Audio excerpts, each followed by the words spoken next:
Hello, welcome to Lesson 19, Mastering Java. Here we're finally going to close the discussion on strings in Java with a very, very important topic, and that is how do we get keyboard input from a user when they type a string in. We've already used the scanner method in lessons long time ago to read integers in and decimals in and things like that and use them in our program, and it's made our programming richer. But what if they want to type in a sentence, or what if we want to type in a word? What if we're building that database that we keep talking about over and over again? How do we read strings in from the keyboard? So it's very important to understand how to do that. And we had to kind of delay discussion of that until now because you didn't even know what a string was until now.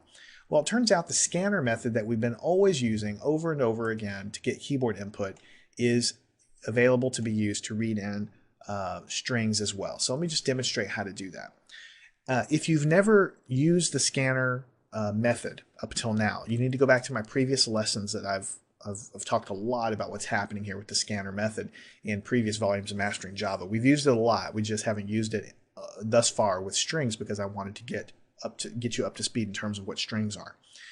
But in any case, what we always do when we use the scanner method to read the keyboard is we import java.util.scanner with a capital S. And we put a semicolon there, and that is printed and typed in outside of the class definition for our particular program. So inside, there's a couple of things that we need. First of all, we need to create a string to hold the keyboard input. So I'm going to call this string, and I'm going to call it str. And I can just initialize it to whatever I want, but I'm going to initialize it to kind of an empty string. So this is double quotation with nothing in there. And that means that I've created it. I've kind of put no characters in there, but I've created the string. This is going to be what's going to hold whatever I type in.